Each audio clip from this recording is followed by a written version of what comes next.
Shalom. First and foremost, I want to give all praises, honor, and glory to Yahweh, Bahasham, Yahweh Shai, Bahasham, Rachakodash. Double honors to the elders and the apostles of Great Millstone, and peace and blessings to the elect. And back with some more headlines. You miss a day, you miss a lot. Some interesting developments, you could say, are transpiring as just recently you had, that's the first part that I have on here, that Iran's largest steel production plants, as you can see here, were struck in coordinated targeted strikes. And this is by, I believe, U.S. and Israel, or mainly Israel, but, I think one of the next headlines will cover that. It says here, this could substantially affect the national steel industry and manufacturing, right? So here we can see the Esfahan steel plant. This is an image here. For which Iran says they're going to retaliate, right? They said, look, and just right now, right? Actually, they've issued warnings, evacuation warnings to workers in those industrial companies to say, look, you better leave now because we're about to blow it up. Okay. So the next one we have here, Iran threatens industrial sites. There you go, across Gulf region, after its nuclear and largest steel plants attacked. So let's read a little bit about that here. Now, once again, interestingly enough, this is the supposed to be the time when they're having peace talks. But looking at what's going on over there, it doesn't look like, peace is coming anytime soon now, does it? In fact, these, as we've told you, the West and so on and so forth, they're not interested in peace. If they were interested in peace, they wouldn't have even gone and started it. Okay, there's more at play here than there's that. Iran threatens industrial sites across Gulf region after its nuclear and largest steel plants attacked. It says here, no pause from Tehran, war footing deepens. Iran denies requesting Donald Trump's 10-day halt. Israel attacks steel, so it was Israel, steel and industrial sites. Now, Trump came out and extended, right? That first he said, oh, I'm going to give him 48 hours. Then he said, okay, I'm going to extend it, 5 days or so? Now he said, oh, I'm going to extend it, make it 10 days. And, in one of the next pieces that we'll look at, you'll see that, nations, common sense, right? Common sense based on, one, their nature, and two, their actions that they've showed in the past, is that this is not because they're actually trying to seek peace. Because they're telling you, oh, peace talks, it's going good, it's going great. Iran is begging for a deal, and Iran is saying, listen, bro, that's not the case. So this is just a repeat of what they did before. Except now, rather than, because look, what were they doing about a month or so ago? What were they actually doing about a month or so ago when it came to, when they were,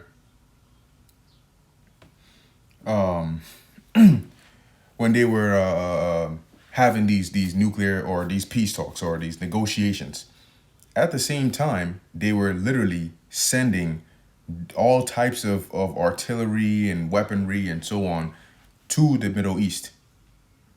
And when they got to the point where they felt like, okay, they have a substantial and sufficient amount, what did they do? They bombed them, right? Right in the midst of the so-called talks. Not the so-called, but the talks. And they then afterwards said, yes, we had been planning this for months. So if they did that, and it hasn't even been 2 months since they did that, and now they're turning around and saying they've realized, okay, bombing them is not enough. Now there's this situation that's morphed into a more intense exchange. So you need, and that's why they're sending those troops over there. They're saying now, okay, well, this got to escalate into a ground war, and it's going to. So now what are they doing? Well, just as they needed time to be able to send their military equipment and so on over there to the east to bomb Iran, they need time to send those troops to deploy them over there. So what do? Oh, let's have peace talks. Yes, we can have peace talks. And they're not trying to have peace talks. They're just trying to repeat what they did before and buy time to now then turn around and say, oh, Iran wasn't trying to have a deal, and because what are they going to say this time? Last time they said, well, everything was being hashed out. They came to some good agreement, and then boom. So the image was you guys unreasonably bombed them. But now both sides have demands. Now Iran isn't going to acquiesce to say, oh, you know what, whatever it is you're giving us, we'll take. No, they're saying now, no, we're coming with our stipulations. So think about it from the puppet masters of the Western Hemisphere. Their from their perspective, it's much more convenient now because you can claim to have peace talks to buy you time to send troops over there. And then once you're at a point where you're like, okay, we're good for this operation, you can then just say, look, we tried, but they didn't want to negotiate, so now we're going to plan B. But no, you never intended to seriously negotiate. That's not the plan. First off, that's not the plan of the elites. That's not the plan of the U.S. That's not the plan of Israel, and it's damn sure not the plan of the Most High. Okay, the Most High's plan is war, and that's what's taking place here. But there's a lot more to unravel than just, oh, they sent troops and boom, World War III. No. There's a lot more to unravel as we're seeing here. Everything has side effects. Okay? So, so don't be surprised when this thing takes another escalatory turn. Anyway, where are we at now? Second point. Escalation on all fronts. IRGC headquarters targeted by U.S. Israel really anyway. Iran signals expansion by naming UAE targets, hitting Kuwait ports and sending drones on Riyadh. Iran newly warning it will hit Gulf industry. And as it does that, as this escalates more and more, guess what? The whole world, the world right now is already feeling the shock. But the shock is nowhere near over. They've got their hand on a crisis this good. You think they're going to let that go?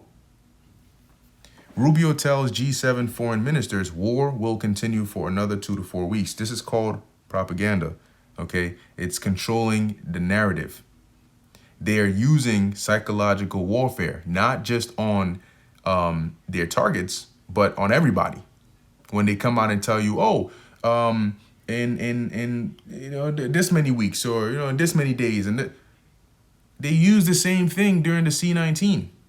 About what, 6 years ago, 5 years ago?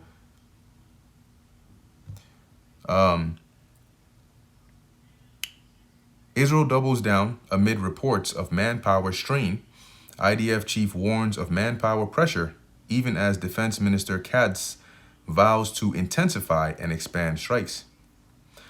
Risk, because it's more expensive to engage in in this back and forth with like missiles and so on and so forth, then when you send them troops up in there, because you're shooting your missiles, they're shooting their missiles, but it's very, very, very expensive. All right, your missile defense systems and all of that, it's expensive, and they're realizing that. They're like, look, we got to switch up the strategy. Risk rises that Iran is holding back more advanced missiles for a prolonged war. Washington Street Journal writes, the U.S. and Israel are pounding Iran's missile launching sites, but Tehran's missiles keep flying. So Iran's steel plants have been hit. They have said, okay, we're going to retaliate for that. And here they list the different areas where they're going to attack. Iran warns all employees of U.S. and Israeli industrial companies to evacuate immediately, right? And they're saying that because they're saying, look, we're giving you the warning so you can evacuate because you're not our targets. It's the plants that are our targets. Now, if you don't leave, that's on you. Iran warns it will strike steel plants in Israel and 5 Gulf countries in retaliation for recent attacks on its own steel facilities, right? So here, the countries here, you have Israel, Saudi Arabia, basically the Gulf countries, UAE, Qatar, Bahrain, and Kuwait. So once again, ask yourself, does this really look like peace talks are being successful. They're going really well, right? They're going really well, and then you go and bomb their steel industry plants, and then they say, well, we're gonna now guess what? These countries right here, they're about to get hit. That's more escalation.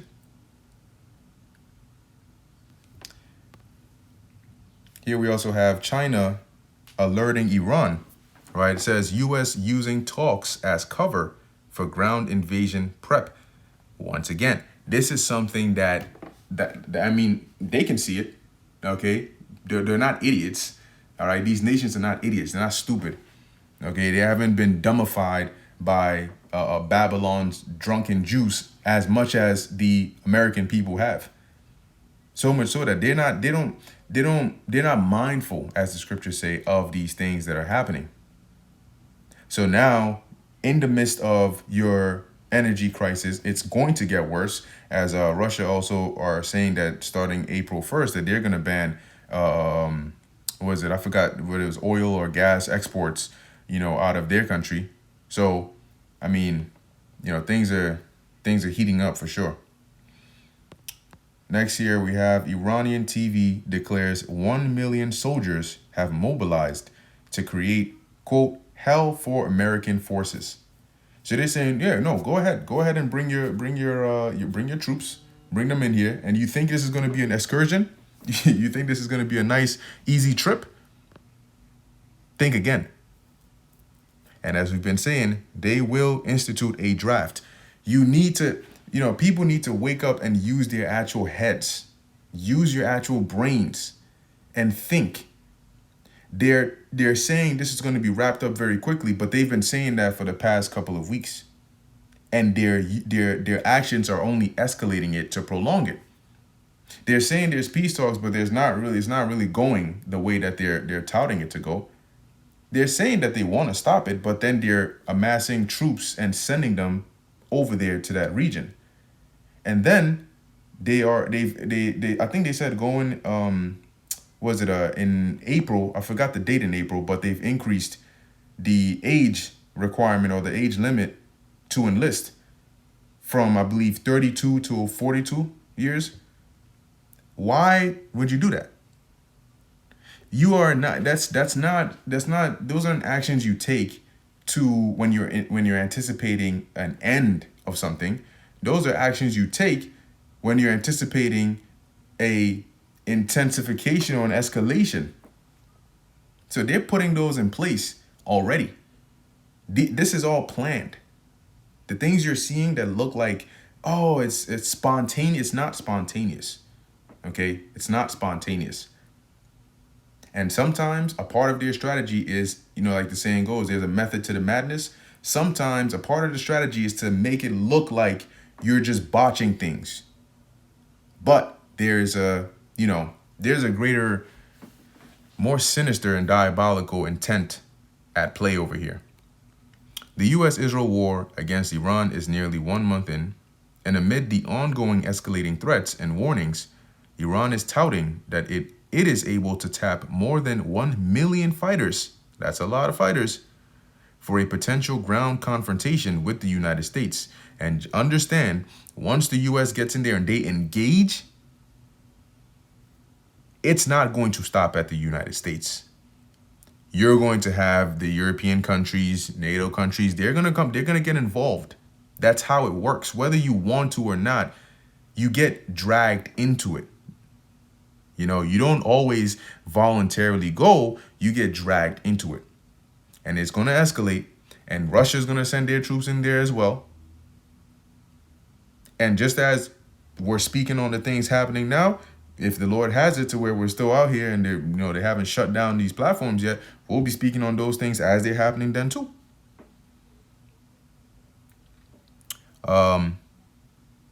Some 7,000 additional U.S. troops, mainly Marines and elite Army airborne troops, are currently headed toward the region. What are they headed toward the region for?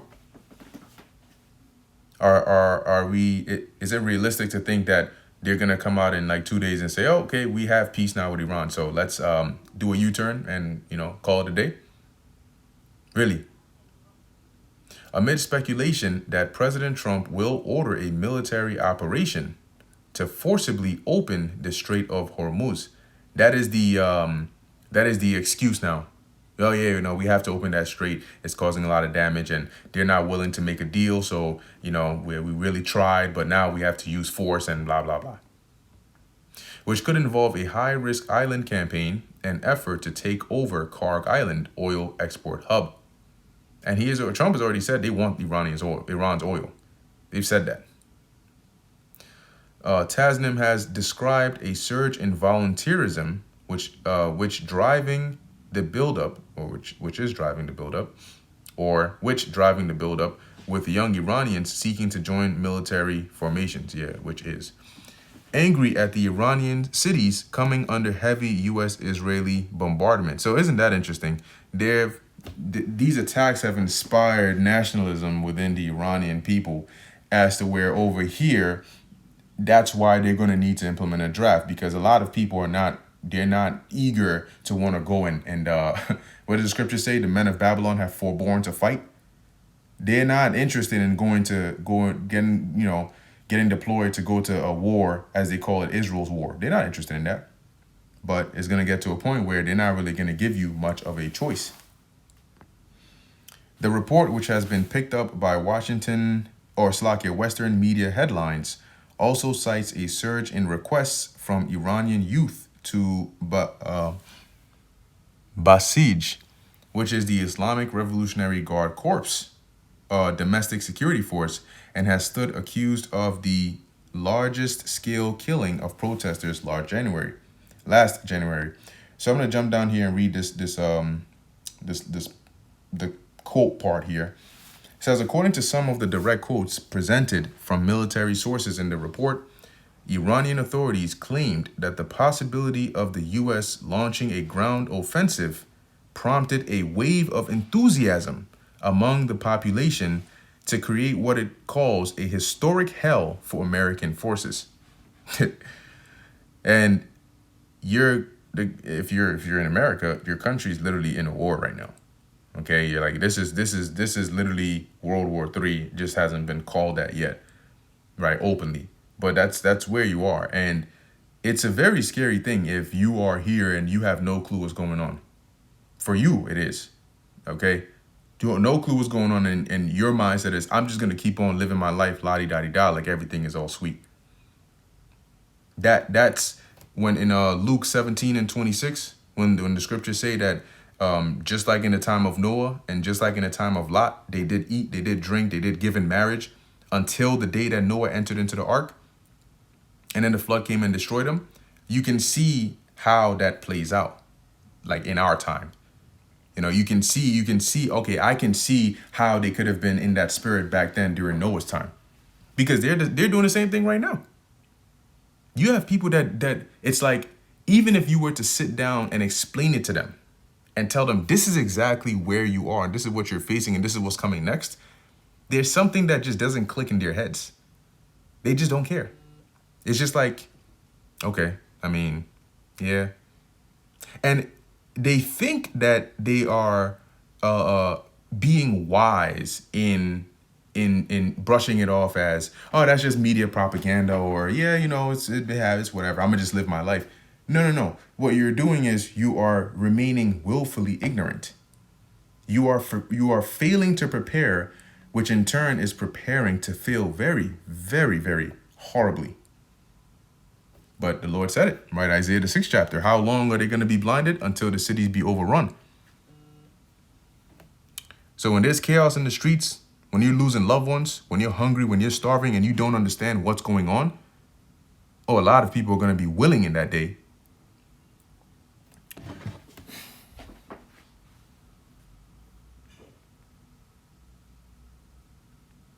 Slovakia.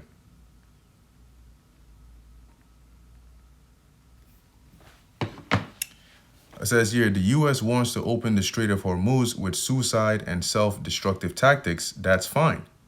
The military source told Tasnim in response, we are ready for both their suicide strategy to be executed and for the strait to remain closed.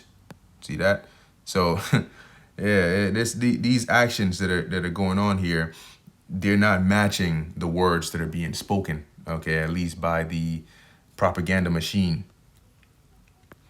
And in light with that, so Iran is they're on their side. They're saying, look, we ready to deploy a million soldiers to meet y'all, give you a nice warm welcome. And on the other hand, right, Pentagon weighs sending another 10,000 ground troops to Middle East. Another, not a total of that. We'll call it a day at that. No, in addition to what we're already sending or what we've already sent. And they're going to be more. There's going to be more. Suggest seizing Iran-controlled islands. And if you want to know what they mean by suggests or possibility or thinking or touts, look at the last time they suggested things. Look at the last time they said Trump was thinking about doing something. And then look at a couple months after that and see what actually ended up happening. So here, this says the summary. The Pentagon is looking at sending up to 10,000 additional ground troops to the Middle East to give the U.S. president more military options, even as he weighs peace talks with Tehran. It's not about more military options. That is your option. Okay, that's their go-to plan, according to unnamed Department of War officials. And if you've ever watched a TV show, there's a good TV show. It's called Money Heist, right? If you haven't seen it, I recommend it. It's pretty good. But when you watch these TV shows and they show you like it involves some government, and the inner workings of it, or like some major corporation, you always see how what really goes on behind the scenes, how these people really are, is much different than how they look on TV, how they look in press conferences, how they look in interviews, and the things that they say. It's all scripted. Okay? It's all scripted. So the things that you are seeing on your Fox News, MSNBC, and whenever Trump is in, he's about to board a plane or whatever, and they're asking him those questions, the things he says they are well prepared. They tell him, yeah, listen, when they say this, don't give him that. Tell him this, tell him that. Behind the scenes, it's a completely different world. The earlier 5-day deadline for resumption of U.S. attacks on Iranian energy has now been moved to 10 days. It was set to expire Friday/Saturday. The following, now think about it, like, you think that Trump is really that, like, he's so excited about a peace deal that he's willing to extend the deadline so much. He's willing to extend it because he just really wants peace? No. He's extending it because that's what they do. The 48 hours was the foot in the door. Then extend it to 5 days, and you take another step. Then extend it to 10, and then just keep extending it until you have enough time. It's like China, like the Post said, that China was warning Iran. They're just buying time. See where we at. The following was issued by President Trump late Thursday afternoon on Truth Social. As per Iranian government request, this is what he said, right? This is in quotes. As per Iranian government request, please let this statement serve to represent that I am pausing the period of energy plant destruction by 10 days to Monday, April 6th, 2026 at 8 p.m. Eastern Time. Oh, really? Talks are ongoing, and despite erroneous statements to the contrary by the fake news media. So I'm assuming then that the Iranians themselves are also fake news media. And others, they are going very well. This is what he said. Shortly after, Iran denied it had requested a pause on energy site strikes. So something is not adding up. If Iran says, no, we didn't request any pause, then that means that Trump is lying to give an excuse to extend the deadline. And then that means that this has nothing to do with peace talks. This time buying strategy, it's not about peace talks. There's something else going on at play here. Iran rejects U.S. plan, but says diplomacy continues. Indirectly, apparently, White House, Pentagon reviewing options for, quote, final blow as Trump tells Iranians, get serious about talks. Hegseth, Now, are these words of people who want peace? His words were, we'll negotiate through bombs. Oh, real peaceful. Trump asserts Iran is begging for a deal. That's why they're mobilizing. They're ready to mobilize a million troops, and as they're saying, to make hell for American forces. That sounds like a country that's begging for a deal. It really does. Trump extends energy destruction deadline to 10 days, oil slides, and almost immediately rebounds. And that volatility in the market is just based on, people hearing different things. And they know that. It's, once again, psychological warfare. Trump touts presence of several tankers allowed by Tehran through the strait. Iranian hardliners ramp up call to get nuclear weapons. You see this? This is the trigger. This is the trigger. This is what the events the Lord is using to, if a country at one point was like, you know what, we don't really need it, let's not go that route. They're not thinking that now. Now this is exactly why you need it. So do you think these actions that have transpired over the past month is going to force Iran away from this mindset here that these hardliners have? No. Israel says it has killed Ali Reza, commander of Iran's Islamic Revolutionary Guard Corps Navy. And here they're saying Iran is laying traps. Of course, they're gonna, if they hear that you're planning to come in and invade one of their islands, of course they're gonna lay traps and build defenses. Anyway, this is 2nd Ezra chapter 15. Let me see, make sure about that. 16. 2nd Ezra chapter 16 and I'll start at verse 18. Actually, verse 17. Woe is me, who will deliver me in those days? We are living in those days. And we're about to see why Ezra said this statement, why he made this statement when he saw the things that would transpire in this time. The beginning of sorrows and great mournings, the beginning of famine and great death, the beginning of wars. Eventually we'll get to a point where everything is going to be intensified to the max. And when that point happens, then people will see clearly that what these times we're in now were truly the beginning of that. It was these times that we're in and the events that are transpiring now that lead to that heightened state of great death, great famine, wars, and all of that. Right? The beginning of wars, and the power shall stand in fear. The beginning of evils. What shall I do when these evils shall come? And these are going to be evils on all fronts. Behold, famine and plague, tribulation and anguish are sent as scourges for amendment. That is, for your correction. That's the amendment. But for all these things, they shall not turn from their wickedness,